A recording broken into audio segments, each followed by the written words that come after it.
for the Brewery Underground podcast.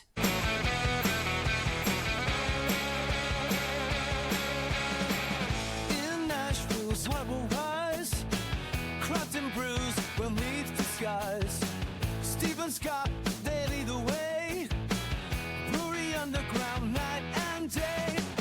Raise your glass, let's ignite. In this city, we unite. Raise your glass, let's ignite. I am really fascinated with your beer story, like how you got started. You were a home brewer, Yes, and you brewed beer with your dad, right? Like in the garage. I did. Yeah. I did. Well, to start, I was a ticket sales rep for a minor league baseball team. He started home brewing in Cincinnati. I was in Erie, Pennsylvania. It was the off season, so I had a lot of time to kill on the leaving work. I don't know if you've ever been to Erie, Pennsylvania in the winter, but there's not a whole lot to do. It's very cold. That was actually the snowiest year I think they've had. At this point, I think it's 12, 13 years. We won the Golden Snow Globe that year, which is most snow in a city over 50,000 people, I believe. Wow. Or we came in second, but it was ridiculous. It was like Yeah. 200 something inches of snow that year. So I didn't have a whole lot to do. You can basically drink, work, and watch TV. That's what I did. So he started home brewing. I was like, oh, I think I can do better than you. So I'm gonna start home brewing. I started home brewing. I had more people to give it to because I had coworkers, and we'd drink the home brew as we were prepping the stadium for the spring. And then from there, I kind of pivoted very quickly. My parents had always wanted to start a bar in Cincinnati. And we're like, well, why not do a brewery? It makes all the sense in the world to make your own product as opposed to buy product, which is obviously, a lot of people say it's extremely naive. You shouldn't do that. That should not be how you go about opening a brewery. So I ended up quitting the job mid-season, came back home, started home brewing. I worked at a bar during the day. I was bar backing, and then I would volunteer at Mad Tree during my off time on their canning line. Back when they had the canning line was a behemoth. It was I think you had to have 6 people working it, which is now I think you probably have 3 people working quadruple the size canning line over there. But I would volunteer over there. They paid me in beer. Then I kept working at the bar. We as we looked for a site for the brewery. I was like, well, I don't know that I'm gonna learn enough just home brewing. So I looked for a school with a practical side, a brewing school with a practical side. Found one in Sunderland, England, which is on the coast right by Newcastle. And you didn't really apply, you just paid. So I went over there. I was over there for 3 months, worked. We only, 11 weeks, 10 weeks total of actual brewing time, maybe a little bit longer. I can't remember. Every week, 2 days were theoretical. No, 3 days were theoretical, 2 days were practical. We basically homebrew one day and then go another day. We'd go around the area to breweries in Northeast England, and we'd work at a brewery, see how it worked over there. And then basically it's just hung out in Europe for those months. I was most weekends I was out exploring. I would either go, I think I went to Newcastle one night, which is that's the party center of that area. But I went to Glasgow, I went to Edinburgh, I went to Dublin, I went to Belfast, I went all over Europe. That's obviously just the UK-ish, in Republic of Ireland. But I did do other things. I went to France, I went to Belgium. Did you find good beer over there, by the way? Did find some good beer. Got to drink at Cantillon. Got to drink a bunch of wine in France. So I got to experience some interesting some interesting places, some interesting beverages. And then I learned a bunch. Our our teacher was formerly the head of production at Newcastle. And he had a lot of experience, like very large, but he knew everything. So learned a lot from him, and then came back to Cincinnati and almost immediately got a job at Rivertown, which now no longer exists, but they were in Lockland, and got a job. I was on the packaging side for a couple weeks just to make sure I wouldn't quit. And then they moved me over to the cellar side. So cleaning tanks, transferring beer, whatever, taking gravities, all that stuff. It's mostly when you're doing that much beer, it's mostly cleaning tanks and transferring and filtering. And they moved me over to the brewing side pretty quickly after that. I was only cellaring for about a month, maybe a month and a half. And then I was first shift on the brewing side for about 10 months, and then left that, worked at a bartending, so I could kind of get another aspect of like what front of house side, and then we opened Streetside shortly after that. So I tried to get all aspects of everything. So I did everything on the way to make sure that I at least had some idea of how to do anything that might come up at the brewery. When you're at Brew Lab, are they teaching you kind of the practices of that part of the world? It was a lot of English practices. One of the biggest difference really is there's a couple. The first one is like even though they've been brewing obviously forever, and the brewing industry over there is significantly more advanced time-wise, there are still breweries over there that are using like plastic fermenters, and like the equipment just like is pretty shitty, honestly. And it's crazy that these places are like doing well and surviving, running on like the most raggedy ass equipment that you've ever seen. Like, it's crazy. Like in like warehouses that are like not very nice, and like you go to a brewery in the US and you see that and you assume the beer is probably gonna be pretty bad. And they make pretty good beer at most of these places. It's pretty crazy. I mean, the place that I'm talking about that had the plastic fermenters didn't make very good beer. But so that was like a big one, is like, it's crazy. They were able to make pretty good to very good beer on bad equipment. And then the other thing is like they use all whole leaf hops.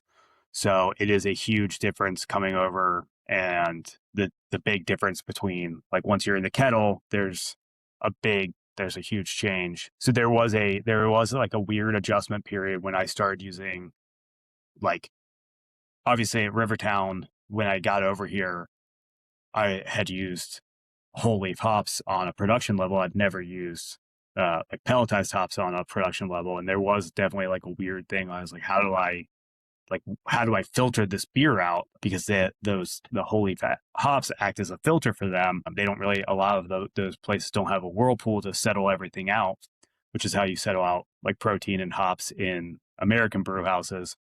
I was like, how am I going to do this? Like, I don't know. And then like, obviously you run a whirlpool and it's all fine. You just spray it out.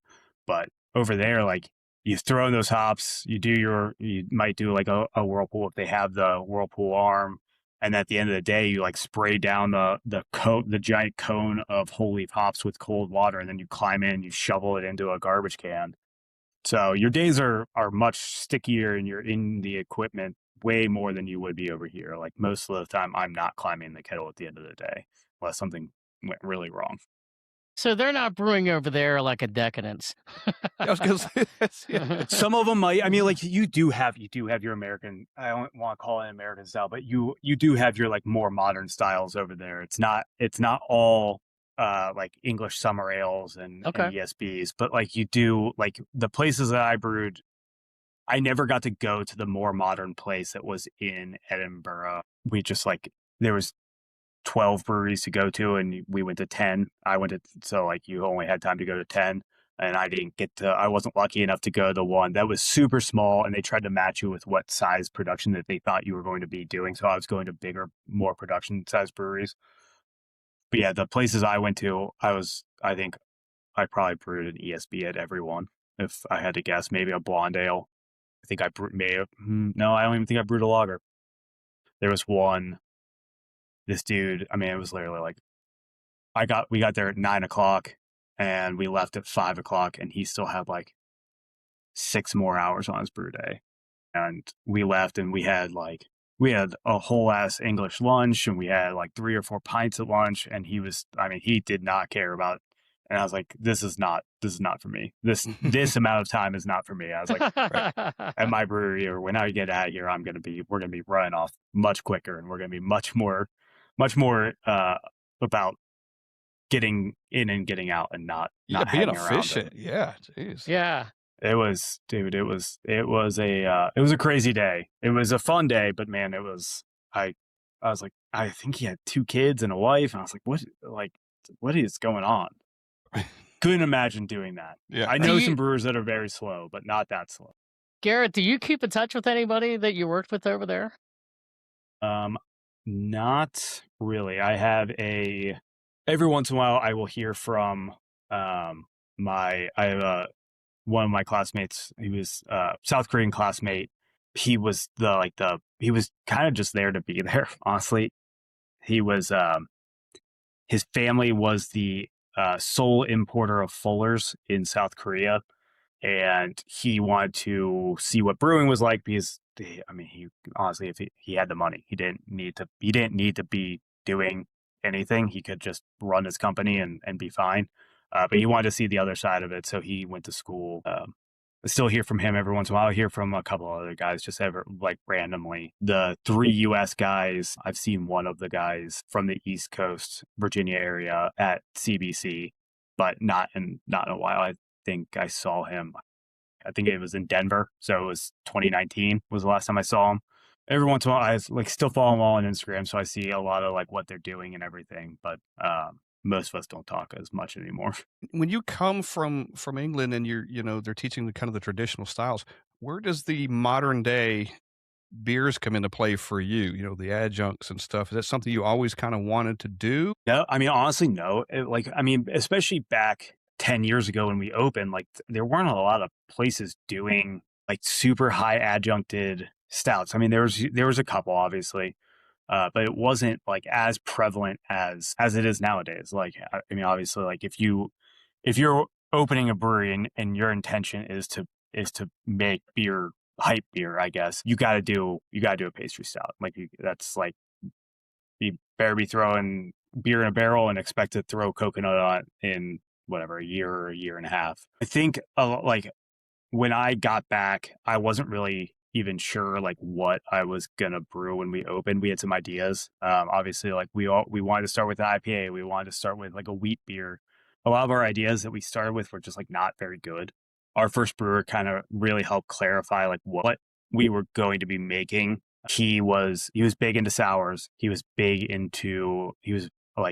one who wrote the Savra recipe originally. He was very much into that whole the hype beer. I just honestly, he was big beer trader, big hype beer guy. He loved the Veil. That was his favorite brewery. So that was we would drink those beers all the time after work. He would get them. His dad was a pilot. His dad would bring him some beers from the Veil when he was in that area. So when very early on, that was that's what we were trying to do. And then as we went on, he left. We just kind of kept working, and as we kept hiring people, I kind of was I'm gonna let that brewer be the voice of the brewery. Their personality is gonna be the voice of the brewery. And then 2020, 2021, that was kind of when I was all right, this is dumb. Nobody else is making decisions but me. It's me and Steve, basically. Steve has been there since 2 weeks after we opened. He wasn't always a brewer, but he wasn't always on the production side, but he's always been at the brewery. So it's basically him and I making every decision now. Obviously, I get input from sales staff and front of house staff, but it's his and I's personality that is guiding most of the beers at this point. So he's a big West Coast guy.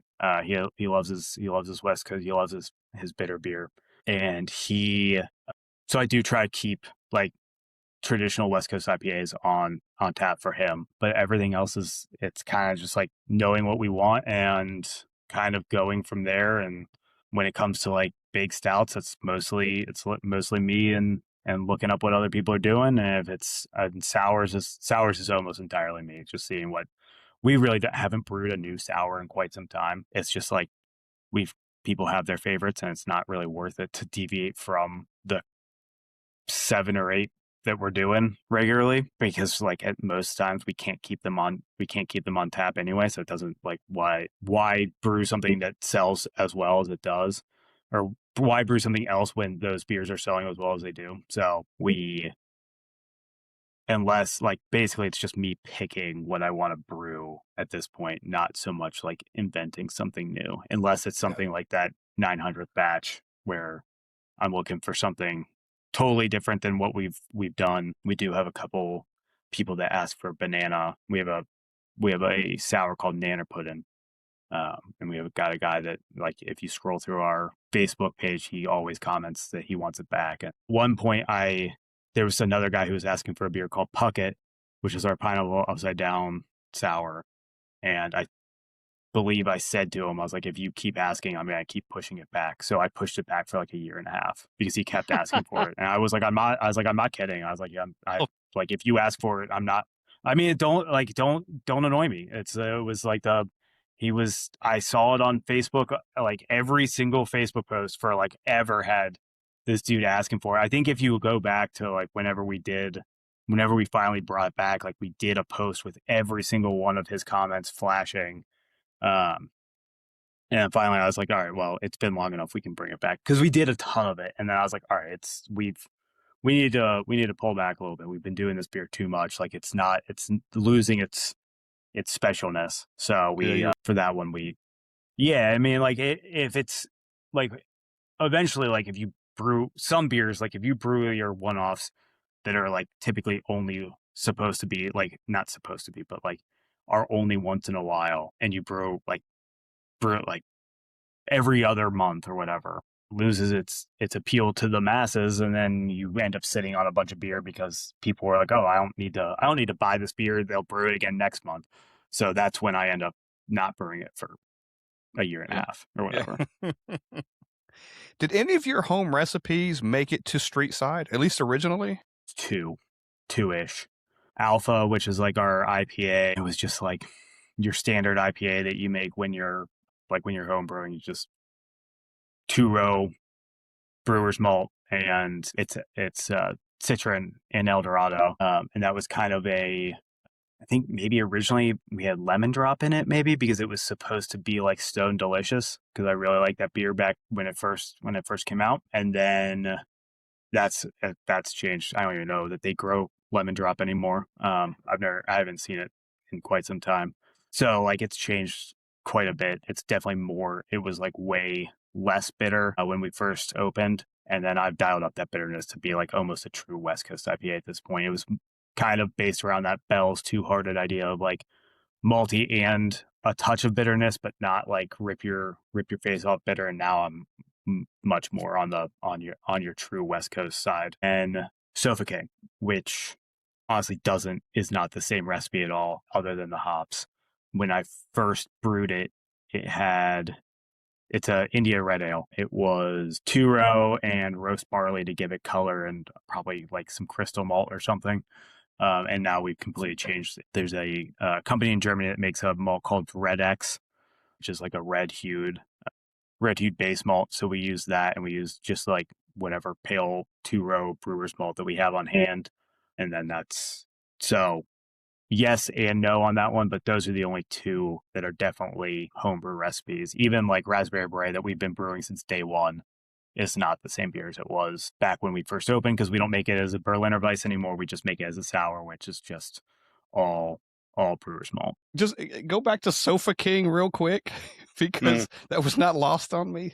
You could fill in Sofa King and then fill in any adverb you wanted to after that for 100 years, couldn't you?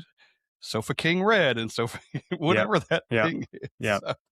Yeah, it's I don't remember why I named it that. It was just like, because it's funny.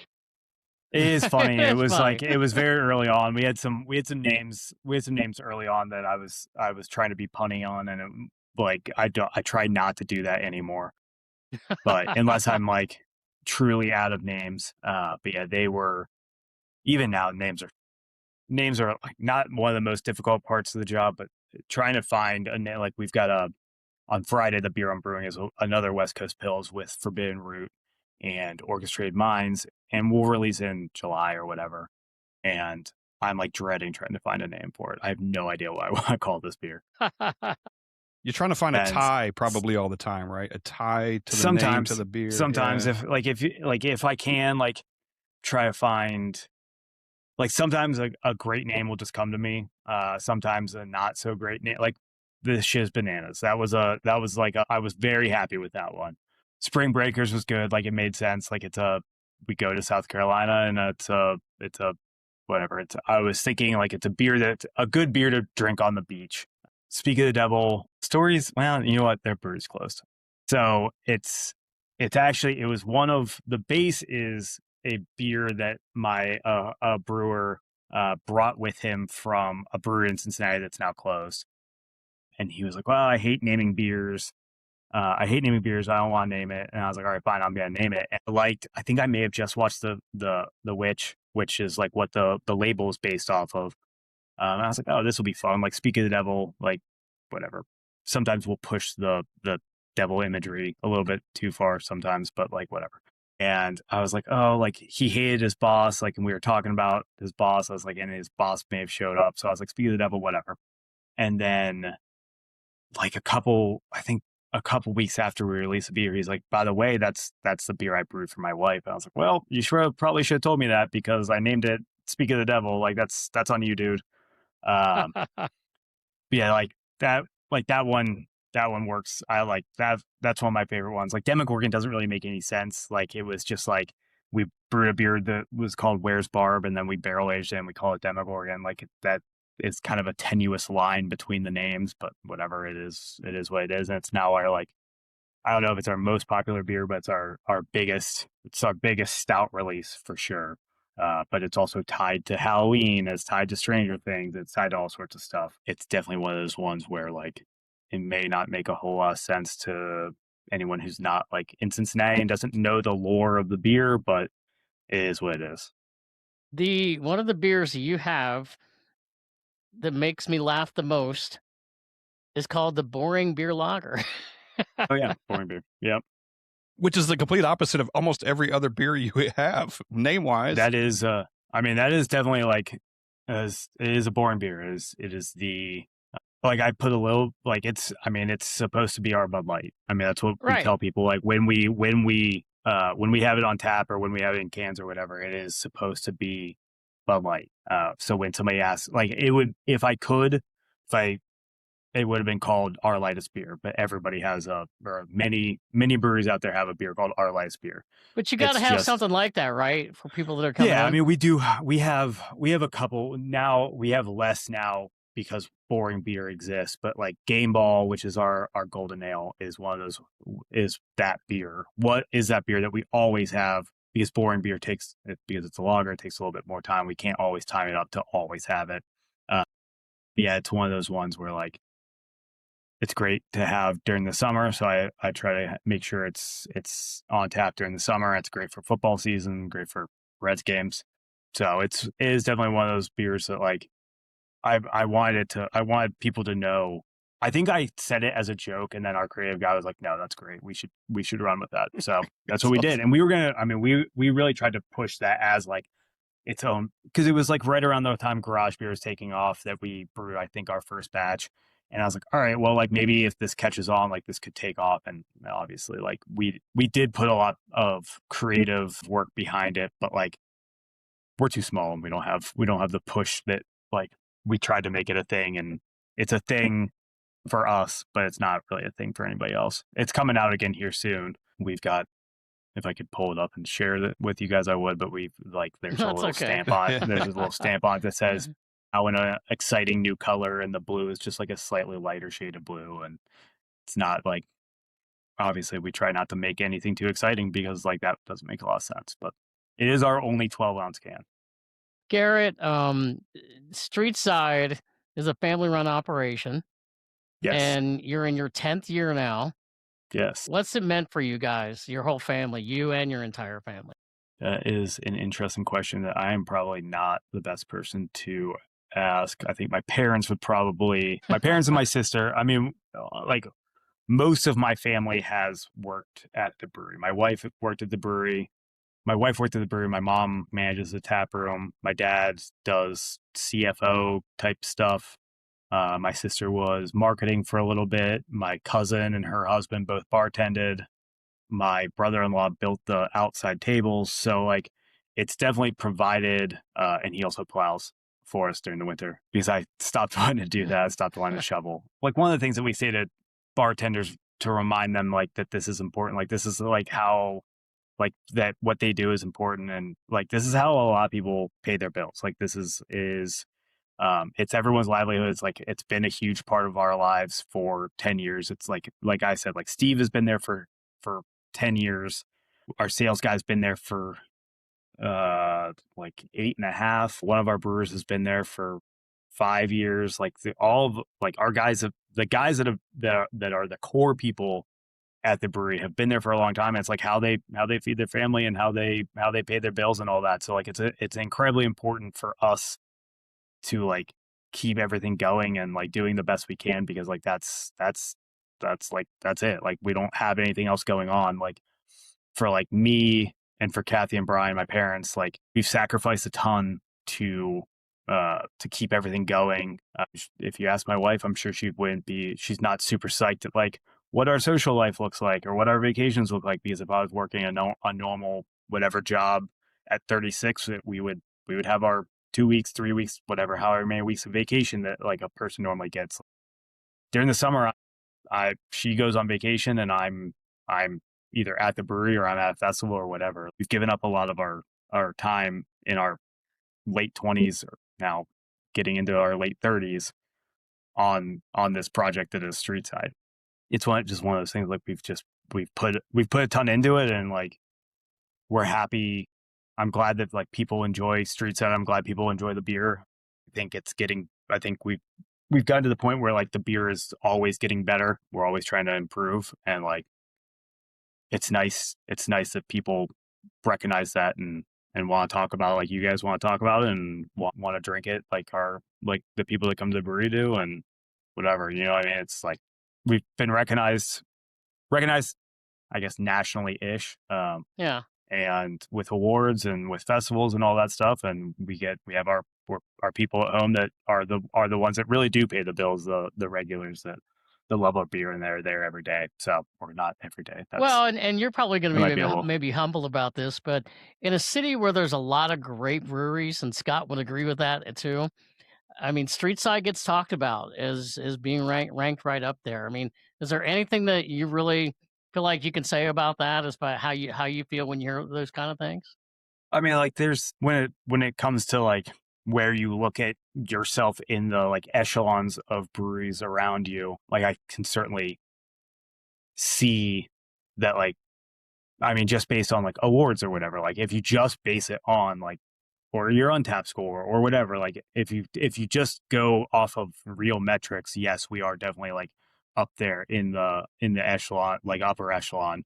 But everyone's got their thing, you know what I mean? It's we're not trying to be West Side, we're not trying to be Mad Tree, we're not trying to be like High Grain, because they all have their thing. Like Mad Tree's a big boy and they play on a much bigger scale. Like West Side has their thing. They are wholly focused on the West Side and Westwood. And then Nine Giant and High Grain both have their food focused, their beer focused. They've got all sorts of stuff that they have going on. Like both their kitchens are like top tier restaurants that you would have, just if it, like, don't even talk about the beer, like just the food itself. Sure. We've got our thing going on, and our thing is mostly beer. Like we've got our food truck out front, but like we are mostly we are getting people in by making the best beer we can. So that's our thing. I think we've done that well, obviously, but that's why we are That's why I'm still doing. I mean, that's why I'm still Sure. actively involved every day. That's why Yeah. I'm still brewing. That's why I'm still doing all this, because like if I'm not doing it, like you never know, it might not get done, or it Well, might not get done to my standards. and the great thing is some of the ones that you mentioned, yeah, we like, but I also go, Streetside is up there because you guys have your own thing, and that Mm. makes it different, especially for guys like us that want that, want that different experience. Hey, let's go to Streetside. We've been here, but Streetside's going to be on our list too. Sure. Yeah.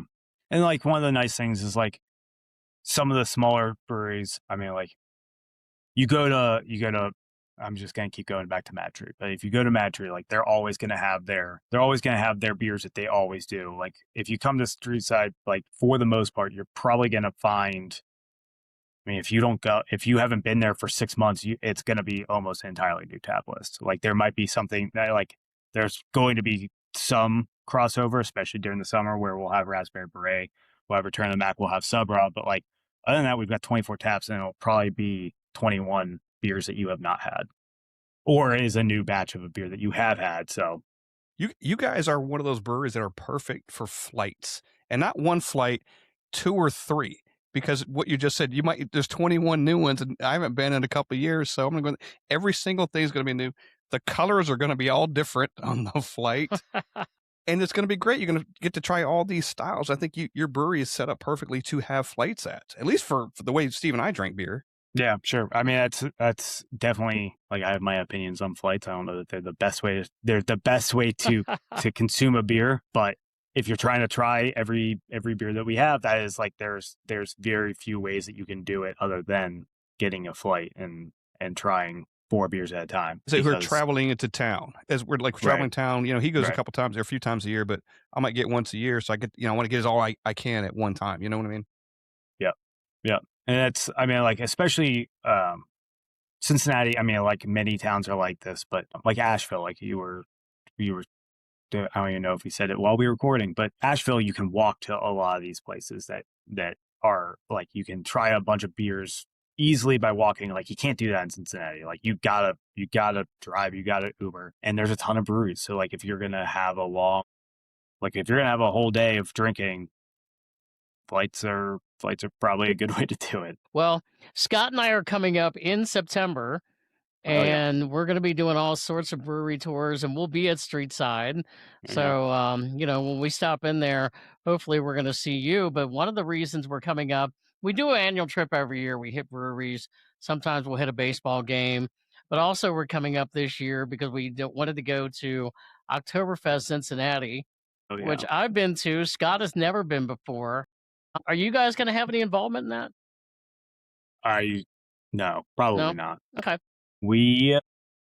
It is, honestly, I don't even know how to do it. It's like, I would have to ask our sales guy how to get involved. They do have like a local craft beer tent, but I don't remember how it works. The other thing is like our fest beer isn't really named something that would make a whole lot of sense to like send.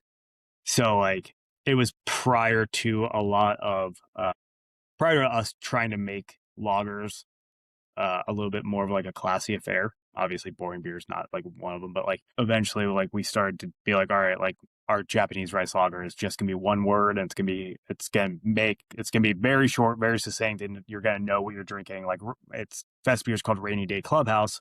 Doesn't really make a lot of sense to anyone. You got to read the story on the back of the can to understand why we call it that. But yeah, it's one of those I would like to be there, but I like to just go as like a consumer. I went last year for the first time in forever because they moved it down to the park on Sawyer Point. Yeah.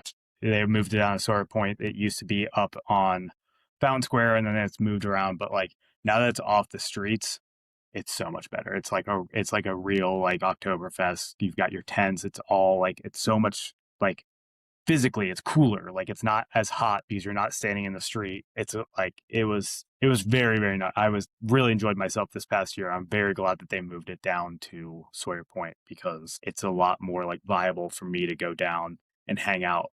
I just don't want to like hang out on the street. Like I'll just go and sit. You can sit in the grass. You can't sit in the middle. Yeah. Right. In the middle of a street. That would be weird. Do you do a lot of, or will you be doing many Oktoberfest events, at Streetside, come We've during got the time? one. Just We've one? got one. Yep. We do our normally it's around Labor Day, around that weekend. It might be that Friday. I think I'd have to look at the calendar and see what like the first Friday. I think we try to do it like the first Friday in September. Yeah, we do it like a mug release, and we've got our tuba guys. Last year we did pretzels. We probably won't do pretzels this year because it doesn't work with a Mexican food truck. They don't do a whole lot of pretzels. Maybe we'll try to figure out a way to get pretzels there. But yeah, that is like one of my favorite events that we do, just because it feels nice in a German town to do something German beer focused. We're definitely going to reach out to you before we get there and just spend several days there, not just Oktoberfest. We're going to come by and see you at the brewery, but maybe we can hang out and have some beers outside of there as well. There's some places that I like to take people for beers that are definitely like not like hidden spots or anything. It's not like anything crazy, but like we have our spots that we like to take collabs or whatever, because it's seeing it from the like an insider side is a little bit more fun than just popping by a place. The guys from Spyglass up in New Hampshire were in, and we went to Tiki Bar, and we stopped by Hofbrauhaus, which like I haven't been in forever. Like sometimes you get to see it like that, where it's like you get to be a tourist in your own town, or the other side is like you get to go to like the places that I go every other weekend or whatever, and I know all the bartenders, and they know what I order and all that. So Yeah, that's fun. That's fun. yeah. Going back to 10 years, is there going to be a big celebration sometime this year to mark all of that There, and what you're planning on doing? there is. I'll look that up, because I'll get it on my phone and I will look, because I want to actually have the correct date. What weekend is that? The 26th. Saturday the 26th of September. That was the official, that will be 10 years to the day that we opened. We'll do like a pre-party on Friday. We've got a DJ coming who's DJ'd a couple different events for us. And then Saturday will be like the all day thing. We do the same thing every year, basically. 5 or 6 years, because 5 years was COVID. 6 years we did we really blew it out, and did a whole weekend. Whole weekend is really tough on all of us. So we're just going to do like Friday chill event, and then Saturday do the whole thing. The whole Hickey family will be there all day. Like last year we had my friends from Dayton, that I went to Dayton with, came down. I had a buddy. We'll see if anybody, I don't know if any of my like actual friends that were here for the opening will come down. We'll see what's going on. We're doing a giant collab that I just kind of finished setting up. Like that'll be the culmination of this 10-year series. It's basically everybody, many people that I've done a collab with, many like friends in the industry, all sorts of stuff. So we'll see if anybody comes up for the event, or if they just come up for the brew day, or they just come up for packaging, or if they don't come up at all and we just do it all via email. We'll see how that goes. It's hard to wrangle brewers, that's for sure. Yeah. So yeah, might be the biggest collab that has ever happened in Cincinnati. I don't know. I don't want to say that. I want to say that for sure. 1, 2, 3, 4, 5, 6, 7, 14 different breweries. Yeah, it'll be interesting. Only one local. 9 Giants, the only local. So we are. Yeah, it's gonna be a interesting couple days. But yeah, we're already trying to think of how to make it. We'll have a couple of different releases. We've got some barrels that we've released in the past we've got like the last barrel that we have of that brand that we'll release. 450 North, we did a collab with 450 North a couple years ago that we released fresh, that we're going to release. And we've got 450, and there's one other brewery that we did a stout with a couple years ago that we'll release for the anniversary as well. That's really exciting. Yeah, it should be fun. This is actually like this is probably going to be the easiest on me that anniversary has ever been. Trying to wrangle 5 different or 6 different collabs like we've done in the past is like way too much. It's such a hassle. This is actually going to be easier, even though it's trying to get 14 different people to like figure out their own thing. It will be hopefully it'll be easier just because it's only 1 or 2 days really of brewing and 1 day of packaging. So I don't have to worry about like trying to figure out 5 different brew days and 5 different days of packaging and all that. That's always, this might be the way I try to do it from now on. Yeah, like that collab, would that be like, hey, all right, let's all agree on a style, and then let's all agree on who's going to do what for the collab? It'll probably just be say, hey, like we all make, I mean, if I'm going to be honest, it's probably going to be an IPA. Because, and it might be, maybe it'll be a double New England, maybe it'll be like, maybe we'll do like a triple New England, maybe we'll make it like, because at this, like, if you're trying to really blow it out, like the higher ABV tends to be how people do it. That's what I'm kind of thinking, is just like do a double or a triple or whatever and just release it. And basically it'll probably just be like, hey, like, this is what I'm thinking. Does anyone have any issues with it? Or like, does anyone have anything, like anything experimental that they want to use? Like, sometimes what'll happen is like somebody will get something like none of us can get, or like the rest of the people can't get. So you've got like experimental stuff from YCH, you got something from a New Zealand hop grower that we can't get because we're not part of either like an experimental trial program, or like we just don't buy enough from whatever. Maybe that's like, maybe they'll throw us a bag or 2 or whatever of hops just to get something different. Also, like, it's a good way for other people to get to trial, like by me brewing it. Like they can, if I get something that they can't get, like can trial what that tastes like in a beer. The double New England that we just did with Spyglass and Structures.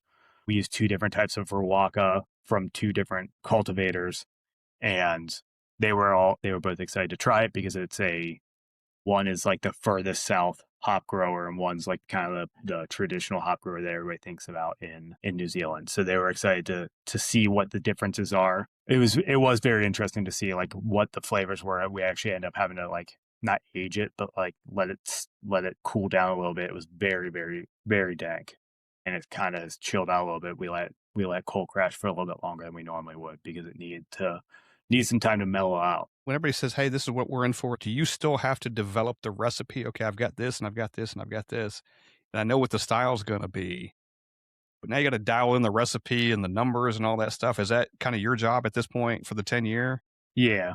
I mean, I will write the recipe, and like if anybody has any, like probably what it'll end up happening is like I'll probably send out a poll. That's what I'm thinking. I'll send out a poll and be like, vote on what you want to do.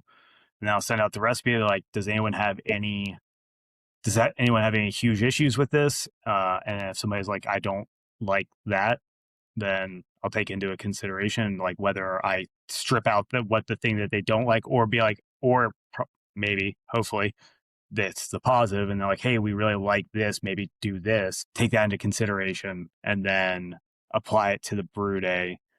And then just kind of go from there. Most of it is like us just writing, like I'll write the recipe just like I always do, and then see if anybody has any like issues one way or the other, and then we go from there. And then hopefully everything turns out well. I will probably not brew any of it so that I can manage it a little bit more. And if we've got 28 people in the brewery, I'm definitely going to need to not be brewing that day. But yeah, we are, we'll see how we've already started to talk about the logistics of having that many people in the brewery for possibly 2 days. Well, it sounds like a lot of fun. It sounds like herding cats, but it sounds like a lot of fun. Yeah. Yeah, we'll see. No doubt it'll be good. I'm not that I don't want everybody to show up, but it almost is better if only half the people show up because it's because it is going to be, if everybody's like, oh yeah, I'm going to be there, it's a lot of people to be dealing with, and finding everyone things to do in Cincinnati for 2 nights, possibly 4 nights if they stay for the weekend, is going to be extra interesting. Yeah. I know we're winding down, but there's something I really want to talk about is your brewing system. You guys do something which I think is unique. You've got a direct fire system. And I think that's kind of unique in the States, or at least in the minority of what breweries are using. Can you talk about that a little bit? And kind of why is that different from like electric or steam? I think it's significantly less used significantly less now than it was when we opened.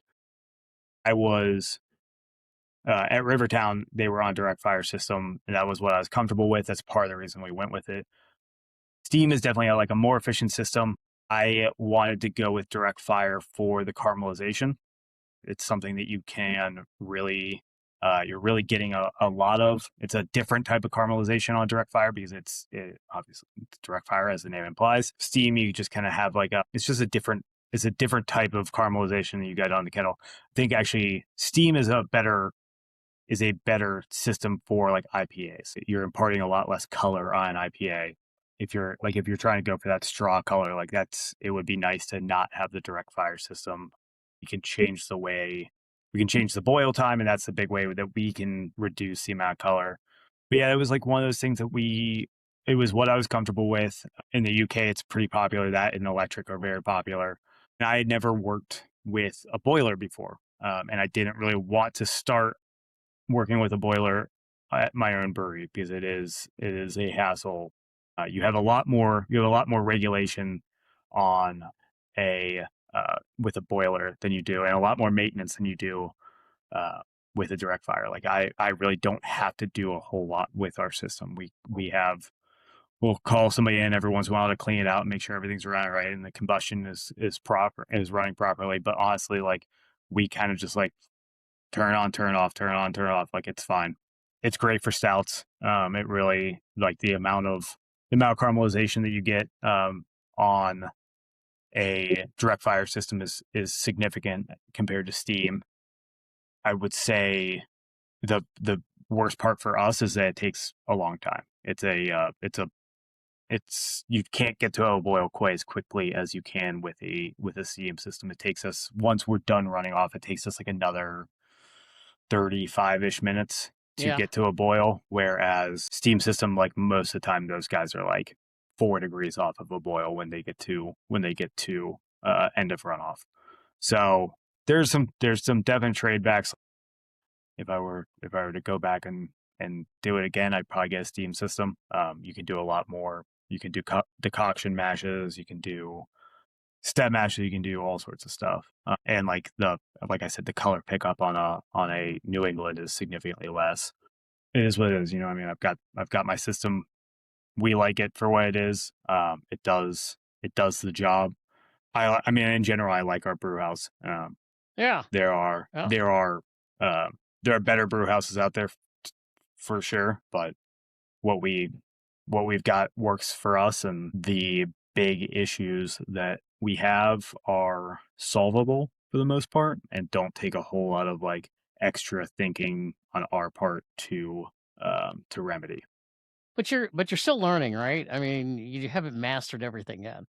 I mean, on that brew house, there's not much left to learn, if I'm honest. It is, but like once you get to fermentation side, like there's so much stuff that like there's new science. I mean, there's new science coming out every month about fermentation. With technology. There's when new hops come out, like the physical action of brewing on that brew house, like there's not a whole lot left to learn. I'm sure there's something. Sorry, my dog just ran up. Hi, bud. The actual physical action of brewing, there's not a whole lot left to like learn on that side of things. But once it gets to, like I said, like fermentation, it's like with everything new that's coming out, all the new advanced products that are coming out, I don't know that you could say with any certainty that you know everything like that. I mean, I would, like, if I were to put a percentage on it, like it's super, like I know 40% of the things that are going on out there, you know what I mean? Like it's 50% maybe, like especially with like all the trial programs that everybody's doing. Like if we're not involved in it, like I have no idea what's going on. Like I'm still finding new products. We're using a new product next Monday and Tuesday that I've never used before. It's similar to other product that we've used, but not exactly. So it's always like we get to learn, we get to see how it interacts with the beer compared to the product that we used to use. You know, breweries are typically dog friendly. This podcast is dog friendly too, so it's there fine. You go. Yeah, he is the brewery dog of my 2 dogs. He used to go work with me a lot, and he still goes to the brewery fairly frequently. We have one. He's chill, and she is the Female is not. Okay, she's just happy to see Dad. Yeah. Hey, you guys have something to be remiss if we didn't talk about it. Brew Cause, and it's you guys Yes. help local nonprofit organizations and charities. Talk about that, kind of how people could get involved in that. Yeah, so that is like not every Wednesday, whenever we have a charity that is interested. The concept was basically like it's expensive to rent a room to do a fundraiser. So like what our thought was when we first started that was like we have slow nights, obviously everyone does. Wednesdays tend to be the slowest. Like if somebody wants to come and rent the brewery, quote unquote, it's not really renting. You're just they come, they show up. And then they get a portion of the proceeds or they get a portion of how much a pint sold over the course of their brew cause. And it's just like a nice way to give back on. It helps us fill the tap room on a Wednesday. It helps them. They don't have to pay for rental. They get a nice little donation afterwards. Really, all we ask from them is to promote it, which doesn't always happen. But when it does, it's like a great partnership when people are involved and they're into it and they do their part, we do our part. They can get a nice check that they wouldn't have otherwise gotten, and they get to bring all their people in and do whatever they want. We have our other charity events that we do that aren't tied to the brew cause, but like we'll probably have two or three a month on Wednesdays, just grabbing people just coming in and setting up a table and getting information out. I think we have one next week that's gone on Miami Valley Forestry, maybe just forestry group that comes in. They have a happy hour. They meet with people that are donors or people that work with them or whatever. And then that's it. I mean, it might give out information, but really it's pretty low key. Yeah, and if an organization want to be a part of that, they can just go to your website. There's a little thing they can fill out, put their information in there, and Yep. Yeah, it's super easy. Email goes to my mom. She'll, whenever she sends an email, and there is a little bit of vetting. You can't just like do it. There is like, we want to make sure that you're a real organization, that we're writing, if we're writing you a check, we're not just writing a guy a check or whatever. There was somebody once upon a time that tried to do that. It was just like, they were like, oh, I'm doing this and whatever. And then they wanted a personal check written out to them. And we had to be like, all right, it needs to go to a 501(c) or whatever. It needs to go to an organization. Can't just go to a guy. Yeah. Yeah, I mean, like it's super easy to sign up on the website. There's a tab and everything. I mean, like obviously you found it because we doing pre conversation about it. But yeah, I mean, it works. It's a nice win-win for everybody. It's a nice way for us to keep and stay involved in the community, other than like our pet causes that we always do. So, and we get to meet new people doing interesting stuff. I haven't ever like gotten more involved with any of these, but I think my mom is like, there's a guy who has a duck rescue, and she was very involved in that for a little bit. I mean, the biggest one that we do is the Who's a Good Beer with the Save the Animals Foundation. They do 2 big giant fundraisers twice a year. They get 25% of proceeds from the can sales. So that's our big one. But I think that may have started out as a brew cause very early on. It's under your website. It's under the About Us page. It's right there. It just says brew cause right there. So it's a direct link right to, if someone's looking for that, you can fill out the information right there. You would think I would know it, considering I edit the website. That's what we're here for. Streetsidebrewery.com. Yeah. I know that. I know the event page. I don't know. I have to say I don't go to the other sites. I don't go to the other tabs very often. A little busy brewing beer, got a few things going on, right? You got a lot going on. I've got some 3 or 4 little fun things to end with. Steve may have something else after this, but if you don't mind, we'll go through real quick. They're fun. Yeah, they won't take long. Okay. What's the most British thing you brought back from the UK? I didn't bring anything actually like physically back. The most British. Ooh, fuck. Probably. I mean, probably Black Cat's our brown ale. It's like, it was my goal to make like a Newcastle brown ale. I really wanted to make something that was tied to where I went to school. So that was the one. But other than that, like I didn't really get into soccer. I didn't really get into Like I went to a Sunderland game. It was interesting and fun, but like I wasn't. Other than that, like I wasn't. You weren't following the royal family. No, I mean like Rugby. Oh, you know what? Most Americans aren't big like blood pudding fans, but like I'll eat haggis and blood pudding. Like I'll eat some Okay. stuff that is a little weird to most Americans. Yeah, that's I have an affinity for it. I haven't had it in forever. It's you can't get it, but I'll eat it if I get back there at some point. I will still eat that. I had it in Ireland, so I can Yeah. attest. It was actually good. It was really good. Yeah, that's why I had blood pudding. Blood pudding was breakfast in Dublin. Yep. So. It's good. Good stuff. All right. What's the most craft beer guy thing someone has said to you or you've heard? We have some customers who have said some interesting things. Most of it is like the stereotypical like home brewer, like you should do this instead of this, or like why don't you do this instead of this? Because I do it like this on my homebrew system, and like you could easily do it, and like that just doesn't work that way. Actually, I have a buddy who will text me every once in a while. He's a big home brewer. He'll text me stuff. I'm just like, this is stupid. And like, luckily, he's heard it enough times. But like, yeah, we'll just outright be like, no, dude, that's dumb. It's dumb. That's dumb. Especially when you've done it. Like you've done the home brewing Yeah. thing. You're like, it's Yeah. stupid. All right. Yeah. Which beer style would absolutely lose in a fight? Probably like beer to guard, maybe Beer to guard. beer to guard, or maybe like a French table beer or something like that. Nothing against the French, but like a table beer, like 2.5% Yeah, wheat beer, saison wheat beer type thing. Probably that makes sense. Yeah. Yeah. He's Glass Joe in Mike Tyson's Punch Out. Remember that game? Did you ever play that game? Yeah. The Yeah. very first guy. Yeah. Okay. Yeah. All right. I've got one last thing, and it's kind of a 3-parter, but we go quick. If there were weight divisions in beer styles, I'm just going to pick out 3 beer styles. Who would be the champ of each? Okay. The lightweight division, I'm going to give you some options: American Lager, Hefeweizen, Amber Ale, ESB, Pale Ale, Brown Ale. It's American. It's American Lager. American Lager. I was going to say American Lager Right. after. American Lager wins the lightweight division. The welterweight division: West Coast IPA, Hazy, Black IPA, Rye IPA, or Brute. Who wins that one? Ooh. Who's the champ? Can I vote? Sure. I'm going Black IPA. You're going Black IPA. No, Okay. absolutely not. It's like West Coast IPA or New England.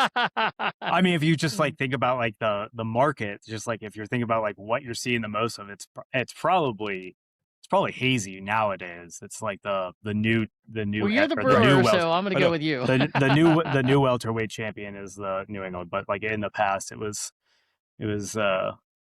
definitely West Coast IPA. West Coast, and I feel like West Coast in that division is the Muhammad Ali. Might lose the title to Hazy, but Yeah. come right back and Right. knock Joe Yeah. Frazier out. Okay.